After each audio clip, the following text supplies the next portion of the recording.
नमस्कार दोस्तों, मैं आस्था सिंघल आप सबका स्वागत करती हूँ पिटारा हिंदी कहानियों का पॉवर्ड बाय अष्टदल समूह में। दोस्तों, इस सप्ताह आपको पिटारा हिंदी कहानियों का के ग्रुप पर कुछ ऐसी कहानियां सुनने को मिलेंगी जो सोशल मीडिया और उसके दुष्प्रभावों से प्रेरित है। हम आशा करेंगे कि आप इन कहानियों को सुनकर सोशल मीडिया से उभर रहे दुष्प्रभावों को अपनी जिंदगी में ना आने दें और उससे एक सीख लें। तो चलिए दोस्तों, सुनते हैं मेरी कहानी सोशल मीडिया का जाल। अनन्या के माथे पर भरी सर्दी में भी पसीने साफ दिखाई दे रहे थे। उसकी आंखों में जैसे आंसुओं का समुद्र इकट्ठा हो गया था। उसके दिल की धड़कनें किसी अनजान अनहोनी के डर से बहुत तेज धड़क रही थी। वो डबडबाई आंखों से अपने लैपटॉप की स्क्रीन को देखती रही। उसे यकीन नहीं हो रहा था कि उससे इतनी बड़ी बेवकूफी कैसे हो गई। कैसे वो उसके चंगुल में फंस गई। अब कैसे निकलेगी वो इससे बाहर। अनन्या ने कांपते हाथों से फेसबुक मैसेंजर पर टाइप करना शुरू किया। प्लीज ऐसा मत करो, मैंने तुम्हारा क्या बिगाड़ा है, ये सब करके तुम्हें क्या मिलेगा। दूसरी ओर से एक मैसेज उभरा, तो मान लो मेरी शर्त, मैं वादा करता हूँ ये सब डिलीट कर दूंगा। अनन्या चौंक गई। उसने टाइप करते हुए पूछा, कैसी शर्त। दूसरी तरफ से 3 हंसते हुए चेहरे की इमोजी आई। अब आई ना तुम लाइन पर। ज्यादा कुछ नहीं मांग रहा हूं, बस एक रात मेरे साथ और तुम हमेशा के लिए आजाद। अनन्या उसकी कुंठित मानसिकता पर मन ही मन शर्मसार हो गई। तुम्हें शर्म नहीं आती एक लड़की की बेबसी पर इस तरह फायदा उठाते हुए। मैं हरगिज नहीं आऊंगी, अनन्या ने टाइप कर अपना गुस्सा व्यक्त करते हुए कहा। दूसरी तरफ से फिर कुछ इमोजी आई और एक संदेश जिसे सुन अनन्या के होश उड़ गए। जाने मन, इतना गुस्सा तुम्हारी सेहत के लिए अच्छा नहीं है। पहली बात, इसमें शर्म वाली क्या बात है। इतनी मेहनत की है मैंने तुम पर, उसका मीठा फल तो चखना बनता है। और दूसरी बात, अगर नहीं आओगी तो सोशल मीडिया में मुंह दिखाने लायक नहीं रहोगी। 2 दिन 2 दिन का वक्त है तुम्हारे पास, उसके बाद गेम ओवर। अनन्या ने गुस्से से अपना लैपटॉप बंद किया और अपने बिस्तर पर औंधे मुंह लेट कर रोने लगी। अपनी बेबसी और लाचारी किसको बताए, सब उस पर उंगलियां उठाएंगे। उसे आज भी याद है जब उसने फेसबुक पर विकास नाम के एक लड़के की फ्रेंड रिक्वेस्ट कबूल की थी। उसकी दोस्त स्मृति ने उसे ऐसा ना करने के लिए आगाह किया था। पागल है अनन्या, इस लड़के को तू जानती नहीं और फ्रेंड रिक्वेस्ट एक्सेप्ट कर ली। अनन्या ने उस पर हंसते हुए कहा, मेरी पारुल से शर्त लगी है कि मैं फेसबुक पर उससे ज्यादा फ्रेंड्स बनाकर दिखाऊंगी। बहुत बनती है अपने आप को, और ये लड़का देखने में कितना हैंडसम है। सोच, इतना हैंडसम लड़का मेरा बॉयफ्रेंड बन जाए तो पारुल तो जलकर कोयला हो जाएगी। पर अनन्या, ये सोशल मीडिया है, यहाँ बहुत से लोग फ्रॉड भी होते हैं। प्लीज अपने प्रोफाइल को पब्लिक से हटाकर सिर्फ फ्रेंड देख सके उस ऑप्शन पर तो क्लिक कर दे। कम से कम तेरी तस्वीरें तो सेव रहेंगी, स्मृति ने उसे समझाते हुए कहा। बस जब देखो ज्ञान बांटती रहती है, जिंदगी के मजे ले यार। मैं कौन सा कोई हीरोइन हूँ जो लोग मरे जा रहे हैं मेरी तस्वीरें देखने के लिए। अनन्या ने स्मृति की बात को मजाक में टाल दिया था। आज अपनी बेबसी पर रोते हुए वो सोच रही थी, काश उसने उस वक्त स्मृति की बातों पर ध्यान दिया होता तो आज वो इस भंवर में ना फंसती। काश उसने उस दिन भी स्मृति की बात मान ली होती। तब वो विकास के साथ वो रोज चैटिंग करती थी और उसने अपने बारे में सब कुछ बताती थी। अनन्या, दोस्ती तक ठीक है, पर इस तरह चैटिंग अच्छी बात नहीं है। अपनी सारी जानकारी एक ऐसे व्यक्ति को देना जिसे तू जानती भी नहीं, बहुत गलत है, स्मृति ने अनन्या को समझाते हुए कहा। यार बस कर अपने लेक्चर, विकास अच्छा लड़का है और वो मुझे पसंद भी करता है।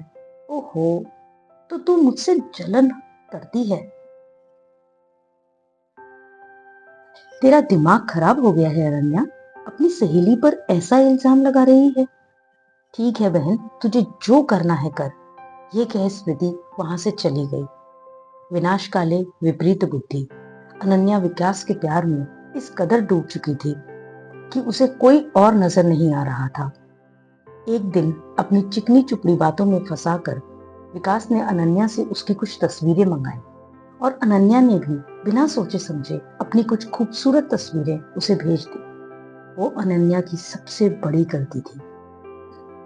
आज विकास ने उसकी तस्वीरों को फॉर्ज करके उन्हें कुछ और ही रूप दे दिया। जब अनन्या ने वो तस्वीरें देखी तो उसके पैरों तले जमीन खिसक गई। आंखों के आगे अंधेरा छा गया। विकास ने उसकी शक्ल को किसी दूसरी लड़की की बॉडी पर फोटोशॉप के जरिए चिपका दिया था और वो सब अश्लील तस्वीरें थी। ये मैं नहीं हूं, ये क्या मजाक है विकास? अनन्या ने टाइप किया। कौन मानेगा कि ये तुम नहीं हो? अब बकवास कम करो और मेरी बात मान लो, वरना 2 दिन बाद तुम्हारी ये सारी तस्वीरें सोशल मीडिया पर पोस्ट कर दूंगा। विकास ने मैसेज किया।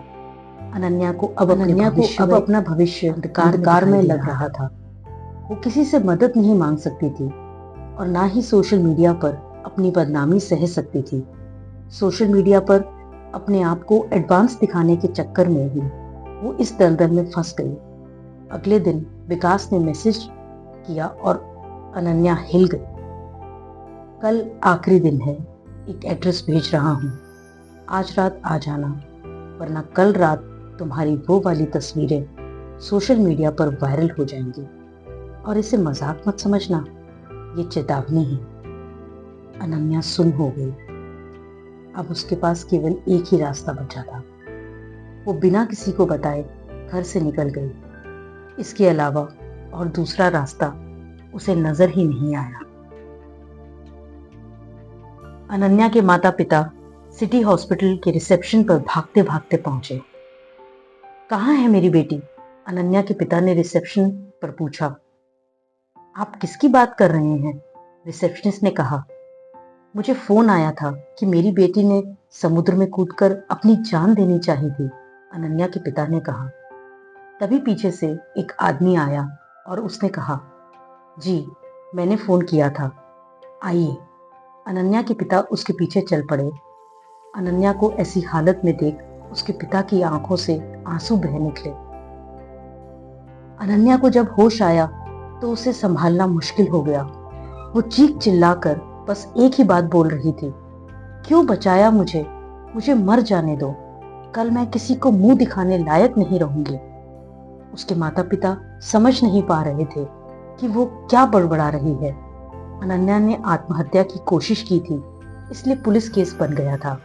जब महिला इंस्पेक्टर उसका बयान लेने आई तो वो उसकी हालत देख हैरान रह गई, पर उन्हें ये समझते देर नहीं लगी कि अनन्या के साथ कुछ तो बुरा हुआ है। इंस्पेक्टर रावत ने अनन्या का फोन चेक करना शुरू किया। व्हाट्सएप और ट्विटर पर उन्हें कुछ ऐसा नजर नहीं आया। फिर उन्होंने उसके फेसबुक को खंगालना शुरू किया। वो एक एक करके उसके सभी दोस्तों के प्रोफाइल चेक करने लगे। उसके कम से कम 300 से ज्यादा दोस्त थे। उनमें से उसने कुछ ऐसे नाम छांटे जो किसी अन्य फ्रेंड की लिस्ट में शामिल नहीं थे। इंस्पेक्टर रावत ने उसकी कुछ नजदीक सहेलियों को बुलाया और उनसे पूछताछ की। किसी को उन लड़कों के बारे में ज्ञात नहीं था। स्मृति ने जब वह प्रोफाइल देखा तो विकास को देख उसके चेहरे का रंग उड़ गया। उसके हाव भाव ये बता रहे थे कि उसे कुछ पता है। इंस्पेक्टर रावत ने स्मृति को रोक बाकी सबको जाने के लिए कहा और उससे बड़े प्यार से पूछा, स्मृति विकास के साथ अनन्या की बहुत गहरी दोस्ती थी। मैम, जिसे हम जानते नहीं, कभी मिले नहीं, उस पर हम भरोसा कैसे कर सकते हैं? मैंने अनन्या को बहुत समझाया था कि पहले पता तो कर ये लड़का कैसा है, पर उस पर तो बॉयफ्रेंड बना। सोशल मीडिया पर बाकी दोस्तों की तरह अपने बॉयफ्रेंड के साथ तस्वीर डालने का भूत सवार था, इसलिए वो मानी ही नहीं। स्मृति की आंखों में आंसू थे। ये अनन्या उससे किस प्लेटफॉर्म पर चैटिंग करती थी? इंस्पेक्टर रावत ने पूछा।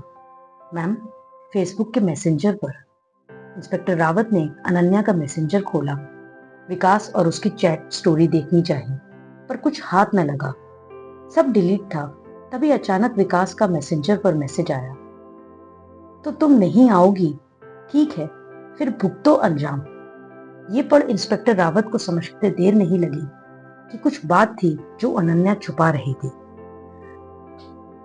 उन्होंने तुरंत उस मैसेज का जवाब दिया, ऐसा कुछ मत करना प्लीज, मैं आऊंगी जहां तुम कहोगे। विकास का तुरंत रिप्लाई आया, गुड गर्ल, एक पता भेज रहा हूं, वहां रात 8 बजे पहुंच जाना, और हाँ स्वीटी, मेरी फेवरेट लाल ड्रेस पहन कर आना, पटाखा लगती हो उसमें। इंस्पेक्टर रावत ने मन ही मन उसके गालियां दी और लिखा, ठीक है, पता भेज दो। तब तक अनन्या को होश आ चुका था। इंस्पेक्टर रावत अनन्या के पास गई और उससे बड़े प्यार से सब कुछ बताने को कहा। अनन्या ने अपनी बात उन्हें सुनाई। इंस्पेक्टर रावत ने उसे अपना प्लान बताया और उसे आश्वस्त किया कि उसके साथ कुछ गलत नहीं होने देंगी। अनन्या लाल ड्रेस पहनकर विकास के बताए पते पर पहुंच गई। विकास ने उसे देख दरवाजा खोला और उसे अंदर ले लिया। कल ही आ जाती, कितना तड़पाया तुमने मुझे, अब मैं भी थोड़ा तड़पा लूं तुम्हें, विकास ने शराब पीते हुए कहा। अनन्या ने नजर उठाकर विकास को देखा तो वो हैरान रह गई। विकास ने सोशल मीडिया पर अपनी असली तस्वीर नहीं लगाई थी। इंस्पेक्टर रावत ठीक कह रही थी। अनन्या अंदर से घबराई हुई थी, पर उसे इंस्पेक्टर रावत पर पूरा यकीन था। तुमने अपनी असली तस्वीर नहीं लगाई थी फेसबुक पर? इतना पागल समझा है क्या मुझे? विकास ने ठहाके मारते हुए कहा। क्या करना होगा मुझे? अनन्या ने घबराते हुए पूछा। विकास उसके करीब आकर बोला, इतनी नादान तो नहीं हो तुम, चैट पर तो हर तरह की बातें करती थी, अब करने में क्यों घबराती हो? ये सुन अनन्या को अपने ऊपर ही घिन आ रही थी। पहले तुम अपने फोन और लैपटॉप से मेरी वो सारी तस्वीरें डिलीट करो, तभी हम आगे बढ़ेंगे, अनन्या ने दृढ़ता से कहा। विकास ने समझा कि अब मछली जाल में फंस चुकी है, तो अब फोटो डिलीट करने में कोई समस्या नहीं है। उसने अनन्या के सामने सारी तस्वीरें डिलीट कर दी और उसके जोर देने पर अपनी और उसकी मैसेंजर पर की गई चैट हिस्ट्री भी डिलीट कर दी। यह सब कर विकास ने अनन्या को अपनी तरफ खींचा और उसके साथ जोर आजमाइश करने लगा। तभी अनन्या ने खींचकर उसे थप्पड़ मारा और बोली, तुझे क्या लगा कि तुझ जैसे कमीने के आगे मैं अपने आप को सौंप दूंगी? इससे अच्छा तो मैं मरना पसंद करूंगी। और वह किया भी था, पर बच गई, शायद इसलिए कि तुझ जैसे गंदे लड़के को मैं सलाखों के पीछे पहुंचाना चाहती थी, ताकि तू किसी और की जिंदगी बर्बाद ना कर सके। तू पहुंच जाएगी मुझे जेल, तेरी इतनी हिम्मत? विकास अनन्या का गला दबाने लगा कि तभी इंस्पेक्टर रावत अपने अन्य हवलदारों के साथ अंदर आ गई और उन्होंने विकास का हाथ पकड़कर उसे मोड़ते हुए कहा, क्यों, औरत को कमजोर समझता है क्या तू? उनकी इज्जत से खिलवाड़ करते शर्म नहीं आती? विकास हैरान हो गया, उसका पर्दा उठ चुका था। हवलदार ने उसे पकड़कर हथकड़ी पहनाई। जब वो विकास को लेकर जा रहे थे तो अनन्या उसके पास आई और उससे एक थप्पड़ मारते हुए बोली, कल सोशल मीडिया पर लोग मेरी वायरल तस्वीर नहीं बल्कि तेरी तस्वीर देखेंगे और थूकेंगे तुझ पर। पुलिस को विकास के कमरे से और कई लड़कियों की आपत्तिजनक तस्वीरें प्राप्त हुई। इस बिना पर विकास पर बहुत सारे केस फाइल हुए और सब लड़कियों ने, जिसे विकास ने अपने गंदे इरादों का शिकार बनाया था, उन्होंने कोर्ट आकर उसके खिलाफ बयान दर्ज किया और उसे सलाखों के पीछे डाल दिया। दोस्तों, सोशल मीडिया निस्संदेह एक ऐसा प्लेटफॉर्म है जहां हम अपनी एक नई पहचान बना सकते हैं, पर हमारी युवा पीढ़ी इसमें इस कदर रम गई है कि लाइक्स, कमेंट्स, शोबाजी यही उनकी दुनिया बन गई है और इस प्रयास में वो अपने संस्कारों से दूर होते जा रहे हैं।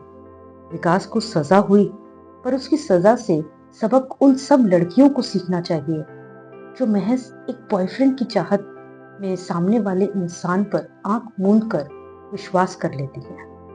तो दोस्तों, कैसी लगी आपको मेरी ये कहानी? मैं उम्मीद करती हूँ कि इससे हमारी युवा पीढ़ी को जरूर कुछ सीखने को मिला होगा।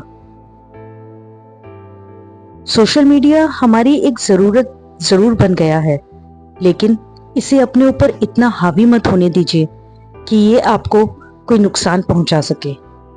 हमेशा अपनी फोटोग्राफ शेयर करते हुए सतर्क रहिए। कभी किसी अनजान इंसान से दोस्ती मत कीजिए और हमेशा जो भी आपके साथ बुरा हो अपने माता पिता को जरूर बताइए, क्योंकि अंत में आपके माता पिता ही एक हैं जो आपको उस दलदल से बाहर निकाल सकते हैं। तो मैं फिर हाजिर होंगी अपनी एक नई कहानी के साथ। तब तक के लिए नमस्कार।